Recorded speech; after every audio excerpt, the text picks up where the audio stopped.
What's the problem? I think you know what the problem is just as well as I do.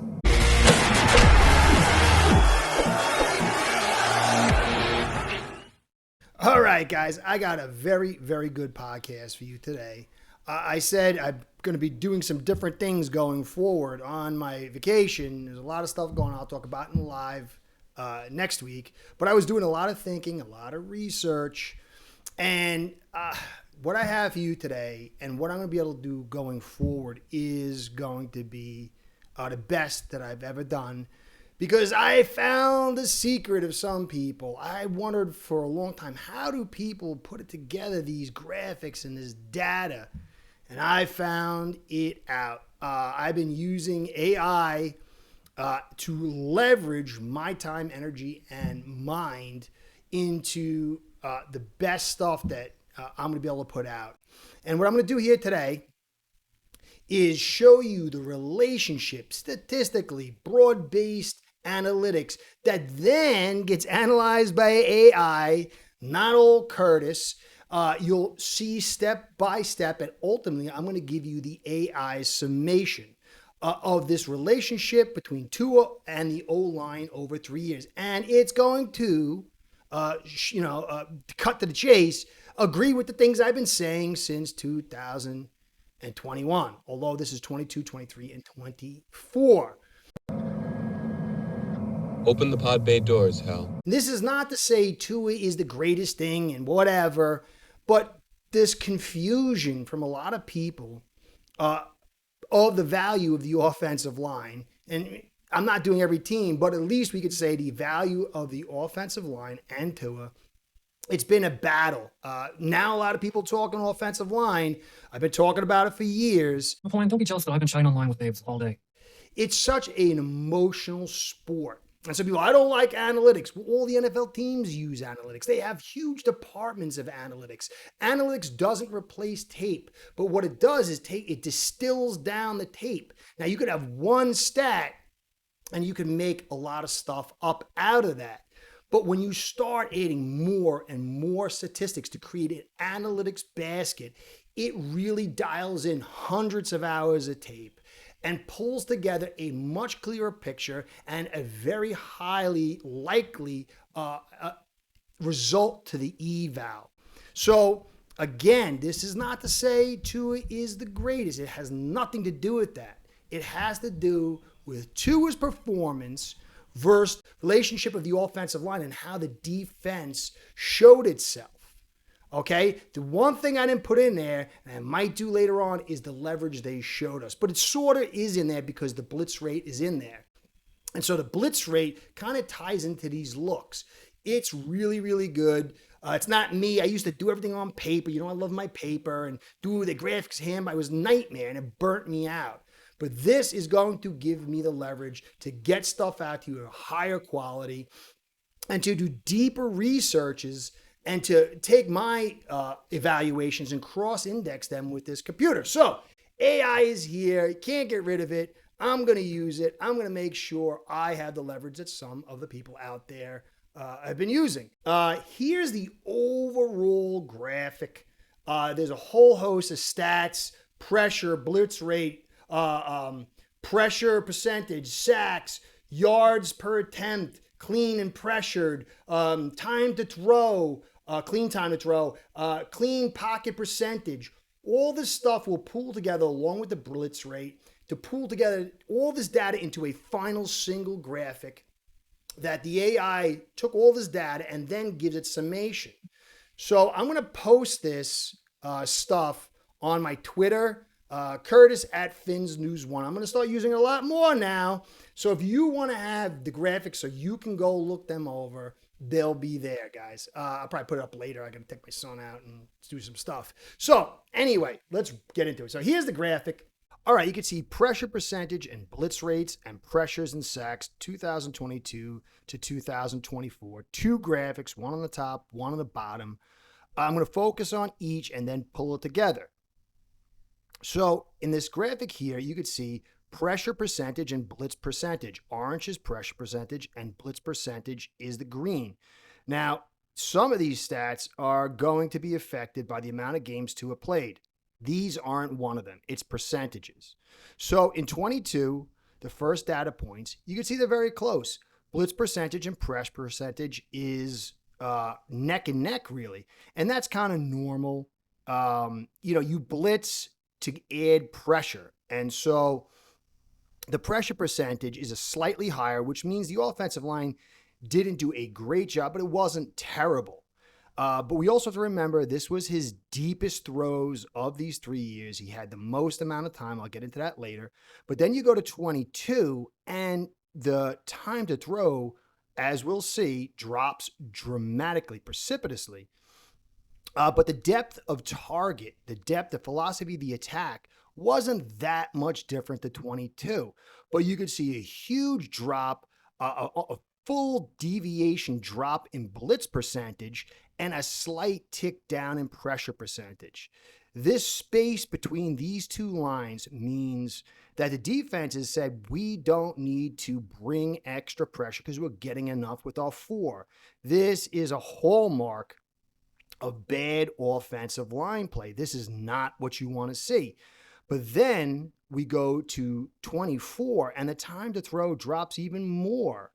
Blitz percentage drops a full 2.5, we'll say to be generous. Standard deviations from 22. The pressure percentage only drops about 1.5, a little bit less than that.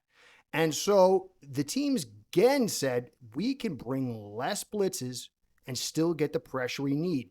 This separation between these two stats, along with the massive time to throw difference, is undeniable that the offensive line play, the protection, wasn't good enough. And you have to factor in the lack of blitzing means more guys in the secondary. More guys in the secondary means less opportunity for the quarterback and receivers because there's more guys covering them. So now you go to the second graphic and you see pressures and sacks. Now this is affected by the amount of games played. And you see right here, adjusting this graphic, you got clean time throw CTT 232. He played 13 games. And you can see the pressure and the sacks, they're relatively close. And that's nothing, that's normal. And it's only 13 games, and this is the number of them.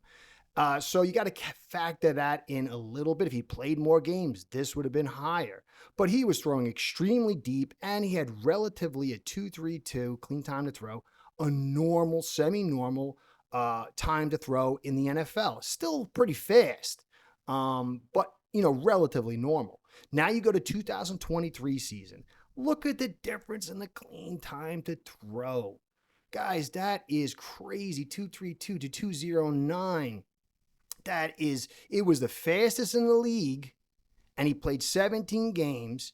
And yes, the pressures go up. And he played more games, and you factor that in. Sacks take a huge jump.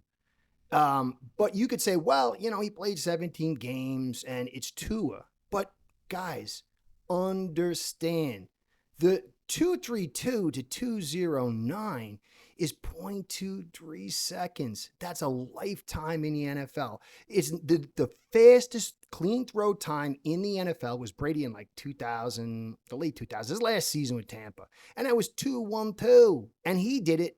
They did it because the offensive line was a shambles. The fact that you saw this much pressure at this time to throw is undeniable that there were severe issues. And then when you combine it with the graphic I previously showed you, the blitz rate dropped. So this is mostly coming with 4 guys. Now, the one thing you got to hold on to is we still were throwing pretty deep. But when you go to 24, and you'll see in a later graphic, we shortened up the time to throw even more and the depth of target to offset the issues. Now, he only played 11 games. We have to factor that in.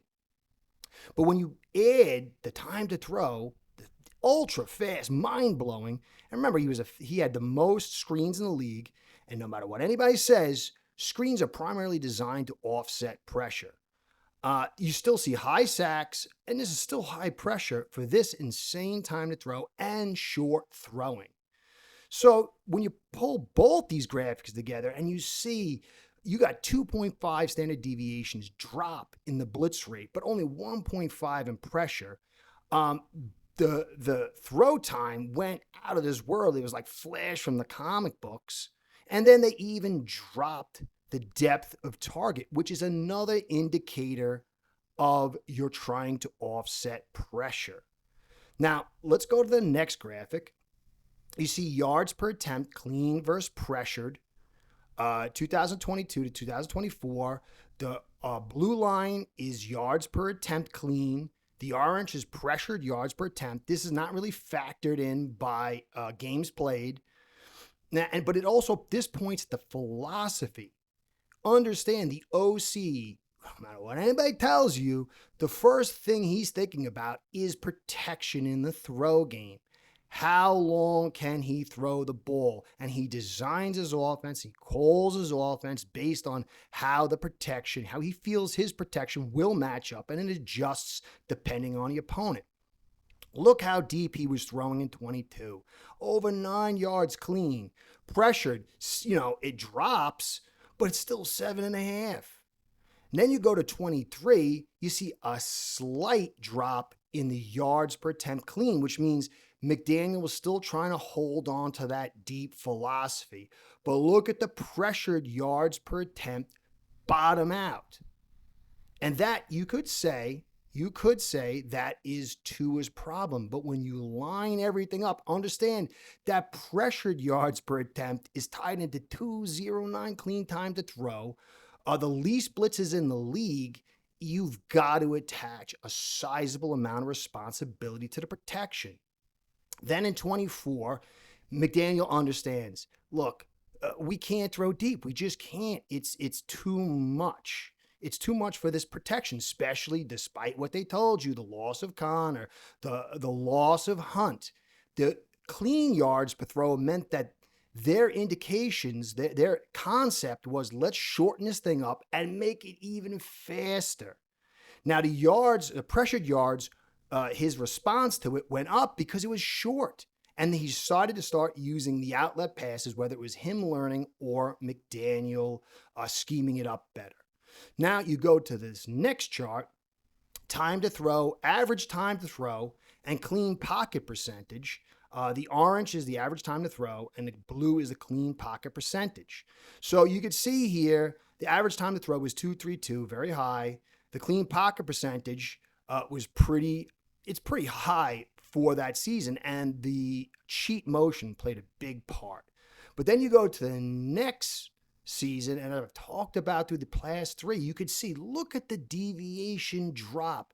That is a fundamental philosophical shift.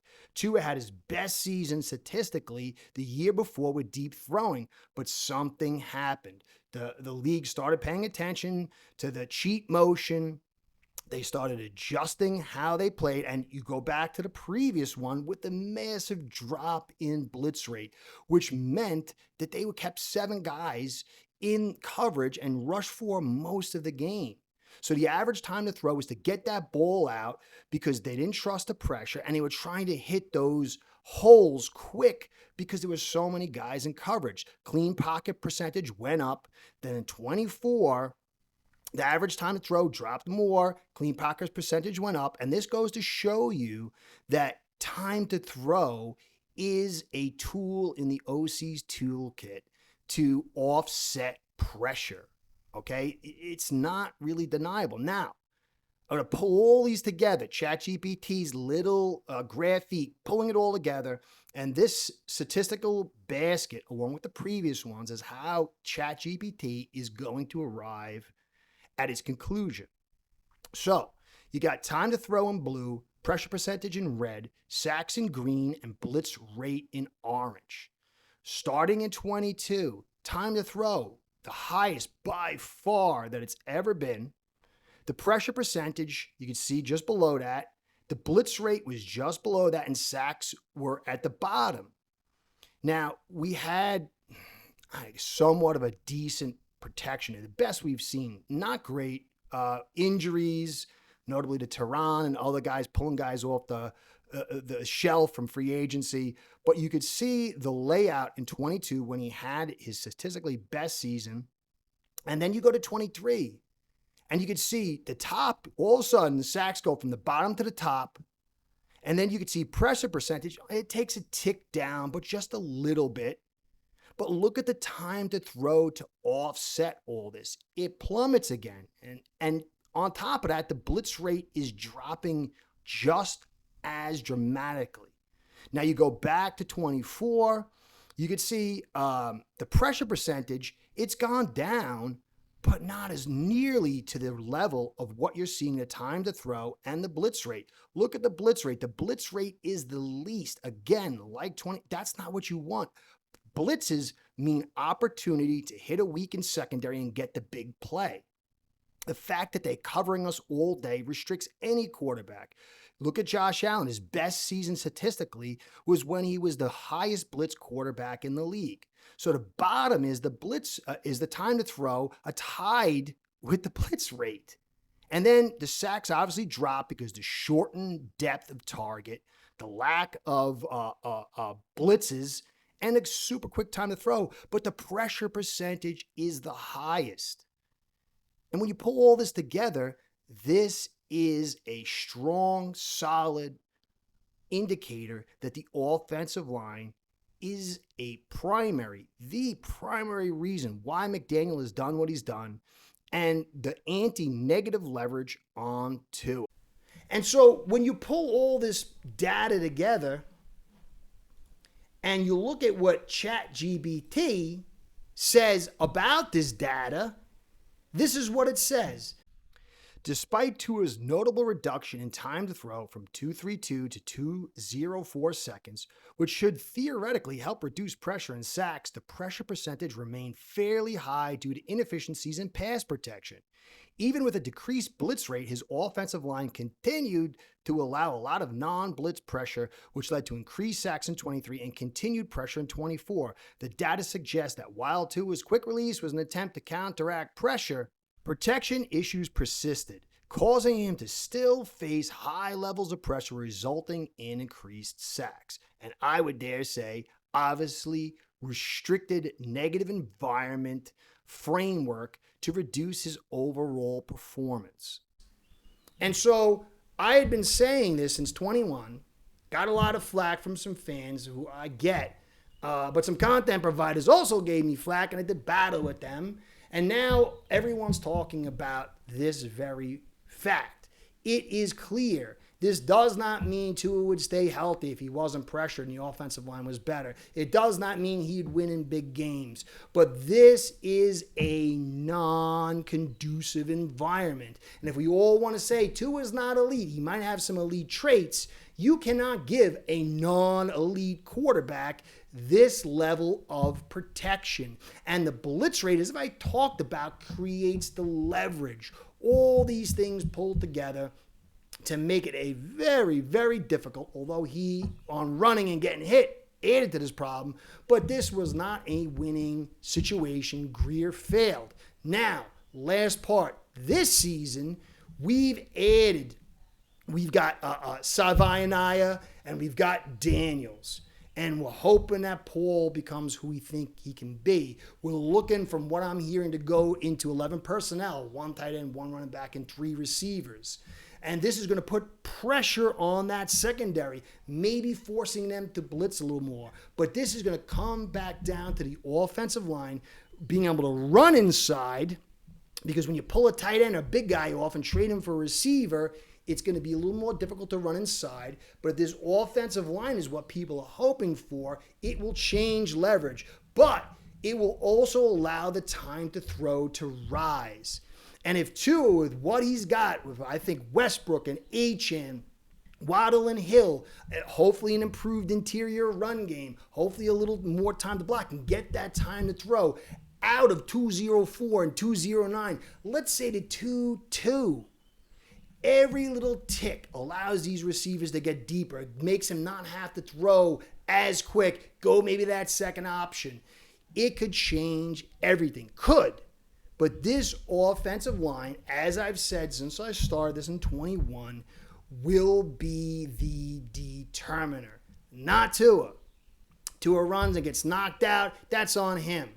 If everything's going nice with his offensive line, we're seeing something dramatically different than what we've seen, or even pretty different, and he wets the bed, then it's on him. But it will start with the offensive line, because the offensive line makes the NFL world go round, ladies and gentlemen. So that's really it. I hope you enjoyed. I think that the graphics, the data, having somebody else other than an emotional content provider or fan looking at this information, I think it will help maybe some say, okay, I don't like the kid. I don't think he's the best. But man, this was not credible, a construction of the heart of a football team. And the offensive line, maybe I didn't think it was that important, but it is. And I'm going to do some more data like this for other players so we can compare and contrast. Because it's not about me telling you I'm a guru, because I'm not. And it's not about me saying, oh, I'm right. It's about the truth. It's about evaluating properly. And I'm going to use my own basket that I created with Scott to do some things that nobody else is going to do. And I'm going to pull it together so you can have the best information, because that's really what it's about. You guys matter to me. I don't like Dolphin fans being led astray. I don't like Dolphin fans sucking into hopium. And I don't like Dolphin fans being down and hating the team. This offensive line, if it improves, everything will flow. It will be a flower that'll help the flower bloom. And that is real hope. Will it play out? We'll see. The next podcast, I'm going to dig into the offensive line facing the fronts of this AFC East, because that's the most critical, to see how we match up and how much hope and stock should we put into this offensive line. I think we should be at least hopeful. So I hope you enjoyed. Curtis saying, be well, go Fins. Curtis out. Start building your own online sportsbook today by getting signed up with aceperhead.com service that'll allow you to book action on sports from all around the world.